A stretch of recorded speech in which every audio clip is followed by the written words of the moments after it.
We already knew Sparking Zero was massive, but today we got so much information and I just had to cover it all for you guys. Now there's so much here, it's going to be quite a lot to cover, so make sure you watch all the way through. Also subscribe if you're new to the channel, and let's go ahead and dive in. First off, huge shout out to my friend Rhymestyle. He got to play the game early and has some interesting thoughts about it, which we're going to cover. There's also much more than this, so stay tuned. We're going to talk about what happens in certain scenarios in custom battle. We also have some new character trailers that came out earlier today. We also have some first looks at some manga-based costume variations for some characters, so it's gonna be a lot of fun. I wanted to start here. He says, oh yeah, now that I played the final build, yeah dog, the game is perfect. I can finally say it, the game is perfect.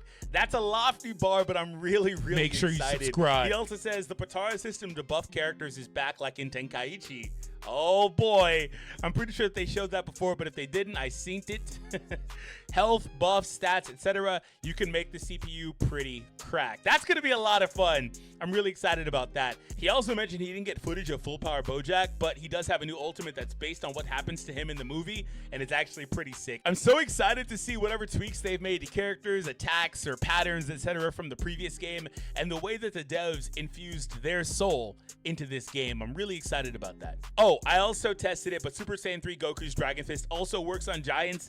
They fixed that issue from a few weeks ago. And one more thing, Revenge Counter L1 on classic controls is your get out of jail free card. You give up 2 skill points, but break out of a combo. Basically, you can either use skill points to transform, power-ups, strong moves, or defensively. I like that system a lot. So that's going to be a lot of fun seeing what options we have and trying to figure out what's the optimal thing to do with the skill system in the game. Shout out to Big Boss Lord Balvin here. Follow him on Twitter. Anyway, in Sparking Zero's story mode, even if you choose the canon dialogue option for missions, if you meet certain conditions in battles, you can still be rewarded with branching paths and alternative endings outside of the usual story. They really outdid themselves, man. Wow. That's not all either. Even if you decide to play it by the canon and team up with Piccolo, if you manage to defeat Raditz before Piccolo is able to charge his attack, you'll be met with a special and voice Sparking episode that plays out this what-if scenario of that's cool. with Raditz, getting to train Gohan himself, and being there right when the Saiyans arrive on Earth. Tani told me that when selecting the battles that they wanted to highlight in episode make sure you mode, subscribe. They wanted to focus on the battles that highlighted the playable characters the best in the story, but they also wanted to put a focus on battles that could potentially lead to branching outcomes.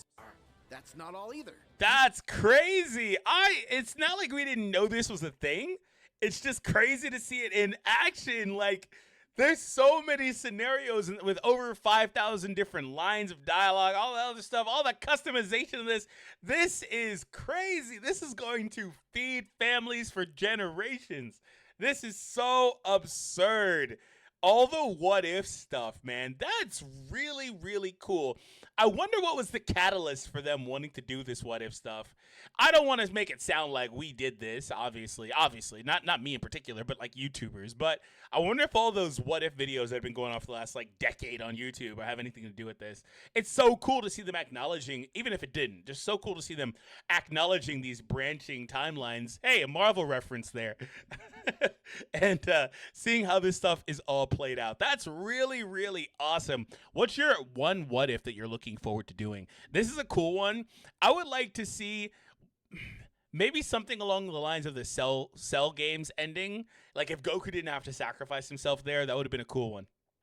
You might have seen it, but the encyclopedia is back, and this is so funny to me because the wives are basically on a Discord call for this. There's It's the great. encyclopedia mode, which I got to exclusively check out for a few minutes. Oh, hi, girls. It's a returning feature from Tenkaichi 3, but instead of just having Chi-Chi giving commentary on a character, this time you get Chi-Chi, Bulma, and Videl all gossiping about the cast and giving their own little insights. I don't know. I kinda dig the silvery look.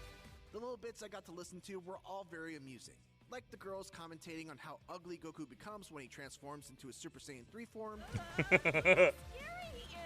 or how Garlic Jr. looks like a roided-out Emperor Pilaf. That's so stupid. I can't wait to see these, dude. This is going to be just fun, little slice of life stuff. Also, if you didn't see it, when I mentioned some manga stuff, there's several things kind of floating around. I'm not sure if it's in the video, like Goku Black using one of his manga moves. Shout out to Epic here. But here's a look at Goku in the gi. That is awesome. Super Saiyan God Goku in the Whiski. Actually seeing that outside of the manga is really, really cool. I'm excited for more options like this, more variations like that. Also, Axel had an interesting take here. Do you think Super Saiyan Gogeta, or Super Gogeta, excuse me, whatever, right, has the best Saiyan model in the game? He looks damn good, though. He looks really good. And this may also be a bit of a hot take. I still feel like some of the characters, they look a little bit off model, but I'm not really mad at it. It's not going to make me not play the game. I still feel like that, you know, it's kind of the case with some of the characters. I don't feel that way about this guy, though. I think he looks phenomenal. Oh my God, he looks good. Also, here's some quick hitter stuff that popped up earlier today, I believe from the reveal stream. I meant to react to that. I just overslept, unfortunately, because I got in bed really, really late. The story battles follow Goku, Vegeta, Gohan, Piccolo, Future Trunks, Frieza, Goku Black, and Jiren. All story battles in Sparking Zero's episode battle. That's really, really cool. Let's move up. The entire launch roster was also revealed earlier today with the inclusions of the movie characters that we kind of saw in a leak earlier, but, you know. Anyways, like we also saw in the leak, Daima Goku is the pre-order character bonus. They are calling him Goku Mini. Also, fun fact, they're calling Kid Goku Teen Goku in this game, which is funny because he is a teenager, so it's pretty interesting. He's older as a quote-unquote kid at the start of Dragon Ball than Gohan is when he beats Cell, and we called Gohan Teen Gohan because, what, Budokai for forever?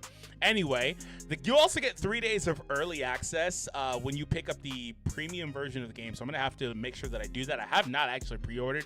I am going to. I intended to, but, you know, I was trying to figure out what I wanted to do, what console I wanted to get it on, etc. What platform are you guys going to play on? PC? What are you going to do? I may pick up PlayStation and PC because of mods and stuff like that. I may try that out.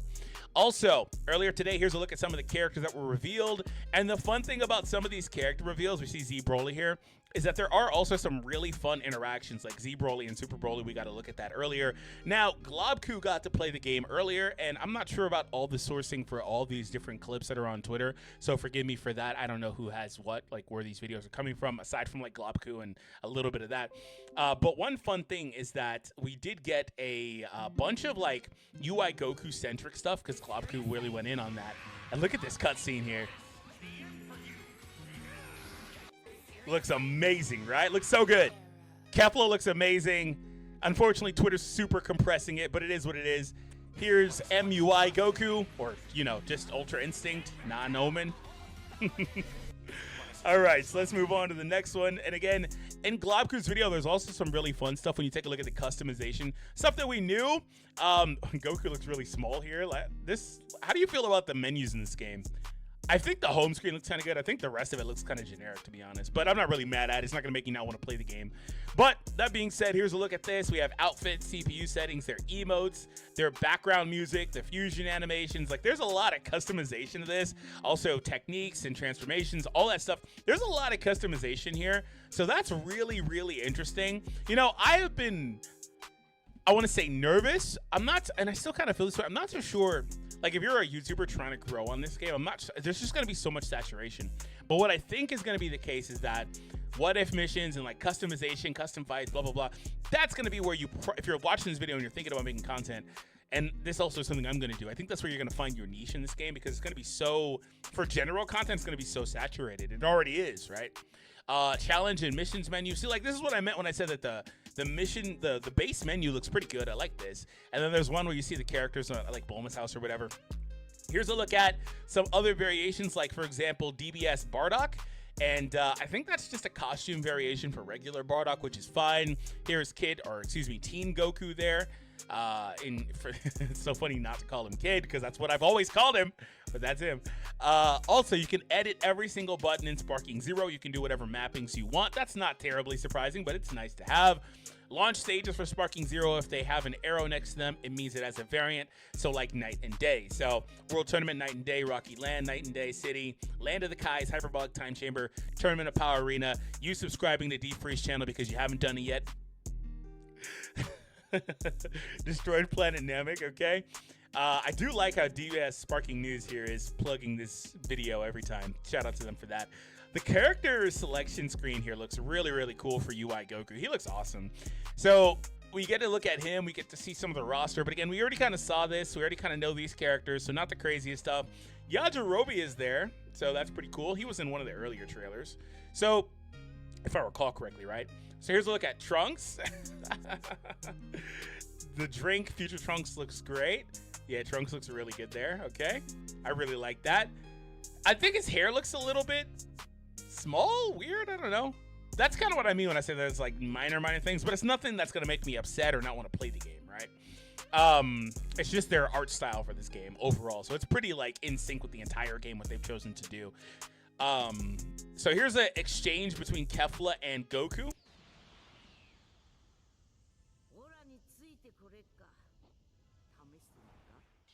That's an alpha statement.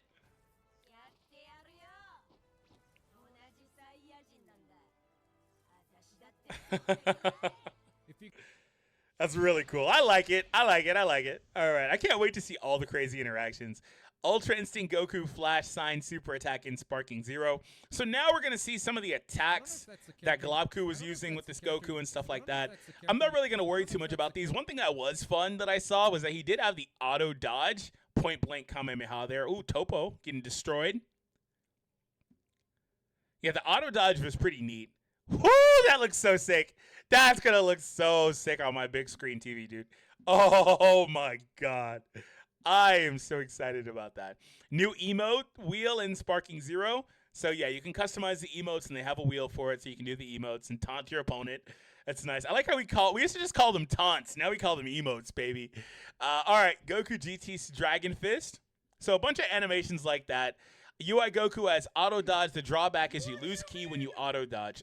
Globku does say that he's not even touching the controller. What do you mean? What do you mean? That's so... What do you mean? What do you mean? That's really cool.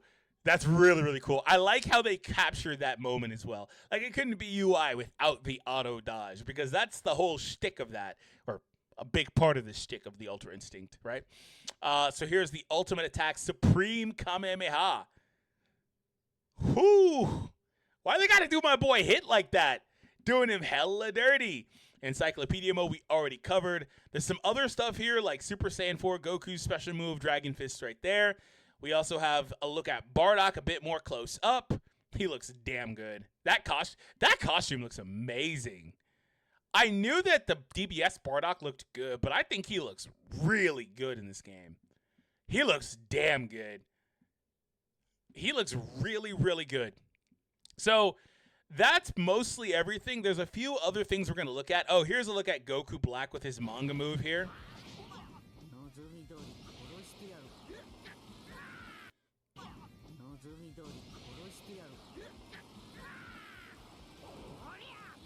It's like a, what, lasso? That's so cool. That's so cool. Here's a look at Daima Goku in the game. One fun thing about this is that all the Kid Gokus, Teen, all the Chibi Gokus, this one's actually called Mini in the game, all the small Gokus, damn it, they all actually have different faces. And I think that's really nice because they could have very easily just slapped each face on. They all look different. So, I mean, within reason, it's still Goku, right? So that's pretty cool. Also, just like other custom stuff, Trunks has the option to stay with the Z Fighters in Sparking Zero. Remember how just absolutely messed up it was in the anime for Dragon Ball Super? At the end, I don't know if you caught it, but Trunks' universe was destroyed at the end because the Infinite Zamasu stuff, Zeno, blah, blah, blah. Terrible ending in my opinion. But anyway, he has the option to stay with the Z Fighters, or he could go to an adjacent timeline that has another Trunks and Mai. That's what he chose to do. Why? For what reason? Like, nobody wanted that. I don't get it. It's stupid. He's literally living with a doppelganger. Maybe he's living on the other side of the world or something. But there's another damn Trunks and Mai in the world. Like, that doesn't make any sense to me. Because his own original world is destroyed. Which, fun fact, is the original timeline for DBZ. Not going to really get into that all too much, but Trunks does basically branch off the timeline by going back in time, saving Goku, blah, blah, blah, blah, blah, back in the Android Saga. All right, moving on. So, yeah, that's a fun fact. He gets to stay from now on to work harder to protect my world no matter what. That's really, really cool. There's another clip in here for that, but I didn't see it right here on Sparking Zero page. Ultimate Gohan has the tracksuit variant. Okay, yeah. He looks kind of weird with the ultimate form in the tracksuit. Like, he just looks kind of funny. We need DBS Gohan in this tracksuit. He needs to have the, like, comb over with the glasses, right? Z Broly special. First ever emote used. Gogeta emoting right there. That's cool. And there's a few other things I'm going to pull up here as well. So here's another look at the Future Trunks thing. In Future Trunks' episode battle, Trunks' world survives, and he gets a choice between staying in present and returning to his own world. So that's actually a little bit different than I thought. Zeno doesn't wind up destroying it. Thinking quick, Goku summons Zeno, who wipes the monster from existence once and for all. I'm just sad to see him go so soon. Besides, I imagine that you might want to train with him some more, right? I can't afford to lose to anyone else. Training with Father is the key to my growth as a warrior, and you have the option to return to your world or stay here and train. Because I have to be able to protect my world from any threat I could ever face, I need to. Interesting. See, like Trunks, right? Like, he looks... I don't know what it is with the hair. Just... What is it with the hair? Does anybody know what I'm talking about? Like, it's too, like, condensed? Is that what it is? Like, their heads are small? I don't know what it is. Nonetheless, the outfit looks... The whole thing else, like, outfit looks amazing. I think they have small heads. Like, Vegeta looks like he has a small head here, too. I think they just have small heads. Is that what it is? But all in all, though, yeah, I am extremely excited. I can't wait to play this game. And so I wanted to ask you guys, what's one DLC that you're really looking forward to? And Hype has my choice here. I can't wait to play with Beast Gohan. They are going to break the internet when this DLC comes out. How long do you think they'll wait for this? Do you think this is the first DLC pack, or, you know, they're going to wait a little bit down the line? What do you think they're going to do with this? Because there's several things like this that they purposely omitted from the game, and other notable characters that they purposely omitted, like Super 17, I don't believe is in the game. Like, that, he's not anywhere near comparable to this, but he's somebody that people were asking for or looking forward to, and he's obviously omitted so they can make him DLC later. Or other GT lesser known characters like Rildo, right? I don't think he's in the roster. I didn't see him anywhere. There's so many damn characters, it's impossible for me to keep track of them. Sorry, don't shoot the messenger. So there's a lot kind of there that they're waiting on. So what do you guys think? What are you looking forward to? In fact, I've talked about it a lot in this video, the roster leak and stuff like that. If you want to see more about that or other Sparking Zero videos I've done, they're on the screen right now. What are you doing? You need to watch it.